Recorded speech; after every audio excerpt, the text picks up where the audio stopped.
Okay, I'm just going to do a little update on the Catalina and the upholstery that I'm trying to get done for it. I haven't been driving the car a lot since the Dream Cruise. I have had it out a few times. Just thought I'd back it out of the garage and do a quick over. I was thinking of putting the car up for sale. I still haven't got the seat done. I haven't got the fabric yet. I did get the vinyl. So I'll do a little video and show you the vinyl of the car, and I'm just emailing them and trying to figure out what the deal is with the fabric.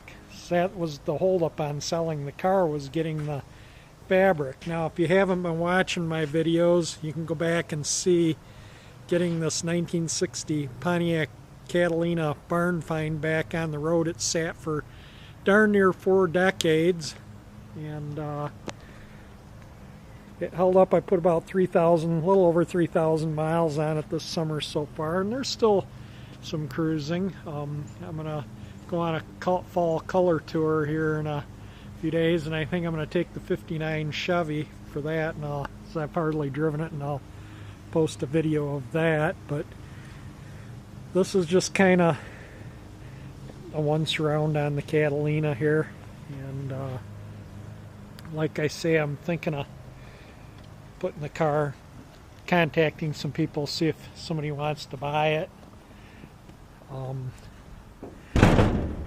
Just going around,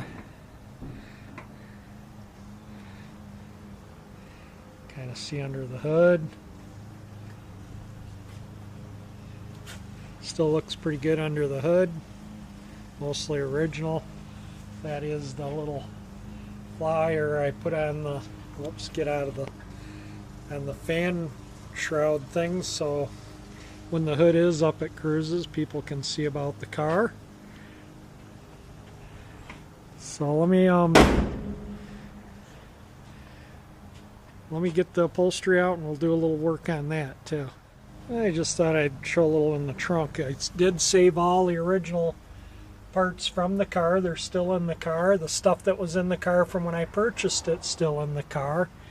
I did replace all 5 of the tires, obviously, but you know, again, as you can see, this is all original paint here, and you can see it's in pretty darn nice shape.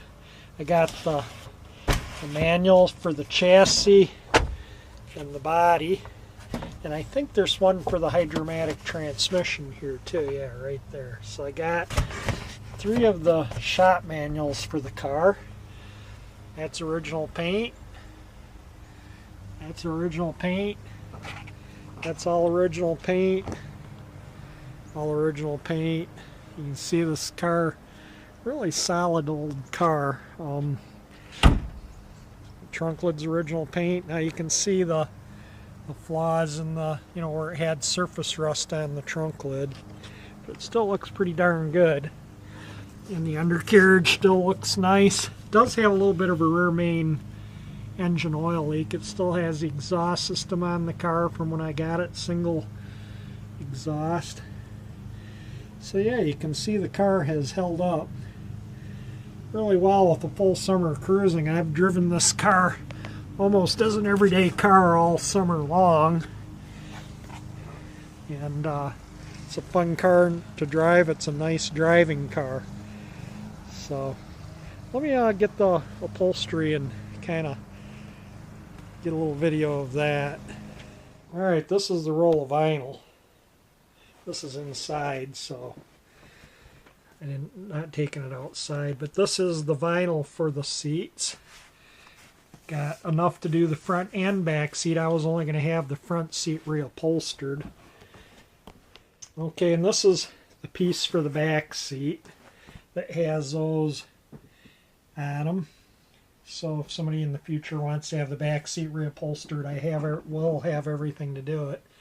These are the front seat ones, because the front seat, obviously being a 2-door, is a split bench.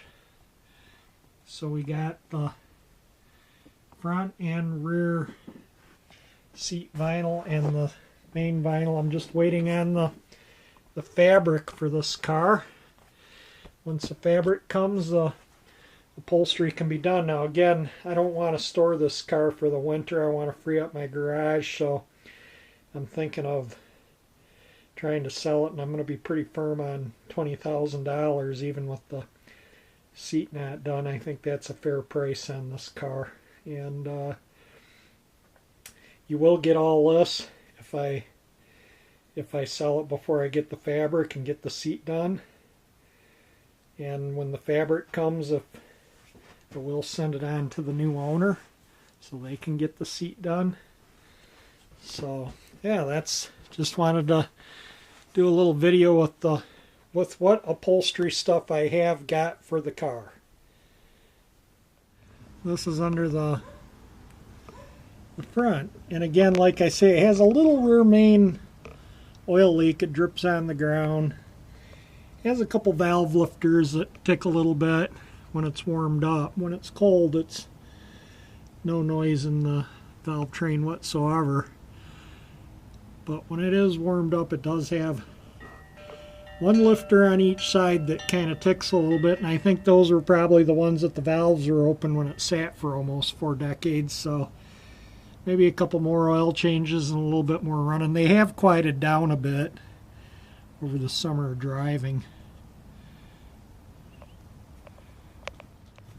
And as you can see, the floor pans still look good. It still has the same exhaust system from when I purchased the car.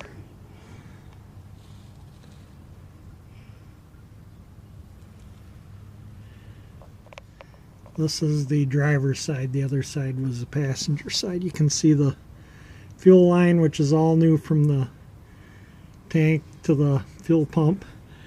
The hydraulic brake line, which is all new. Every line, every bit of everything in the hydraulic brake system is completely new. All this past winter. So you can kind of get a look. It's got good solid floor pans, good solid undercarriage. The parking brake works. Everything on the car works. Wipers, washers, heater, everything. Runs nice. Did back it out of the garage, so I did have it started for a moment there. Parking brake's on right now. I do use it.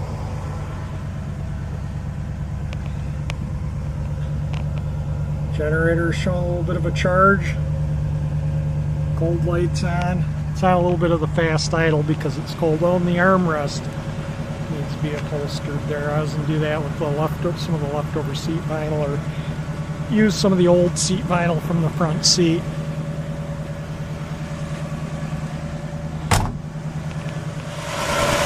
Running on the fast idle, but it sounds pretty darn good. But like I say, when it's warmed up, you hear a couple lifters ticking a little bit, one on each side. I don't think it's any big issue to worry about. I haven't worried about it. It runs beautiful.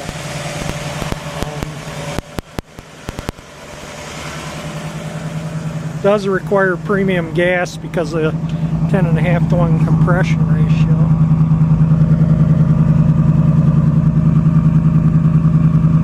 Doesn't use oil. I've never had to add any fluids to the car whatsoever the whole summer.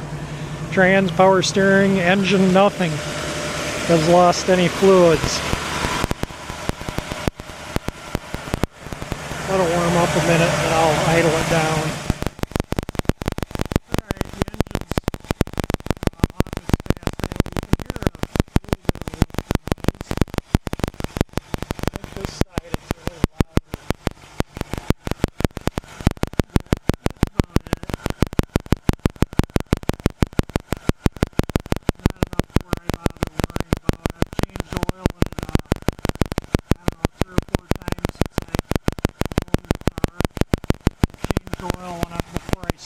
I changed oil before I started driving it on the road, and I think I've changed it twice since I've been driving it, and I'll probably change it one more time at the end of the season if I don't sell it. I am waiting on the fabric again. I'm going to give it until about the middle of the month. If I don't have it, then I'll probably start trying to see if I can find someone that, one of the many people that have expressed interest, if they can come up with the money and they actually purchase the car or not. And so it's kind of just a rundown on the Catalina. If you're new to my channel, look at the past videos, you'll see all about it. It's good solid old car. Everything on it's in good, nice shape.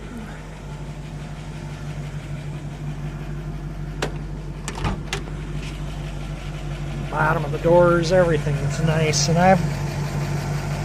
that's all original underneath. The doors are 100% factory original.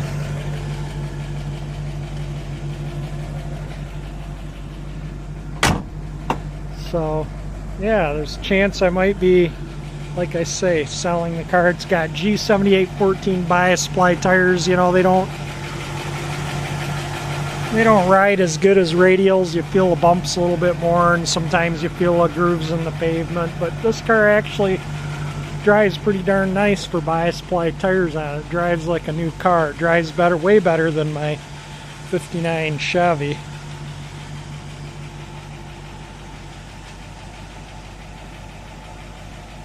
So anyway, yeah, that's just kind of a little updated video on the Catalina. I've talked about the upholstery that was coming a while back and was disappointed to see that the fabric didn't come. So I'll put this video up and keep an eye out. I'm going to take the Chevy on a fall color run, and I'll post a video of that after that. Thank you for watching my videos.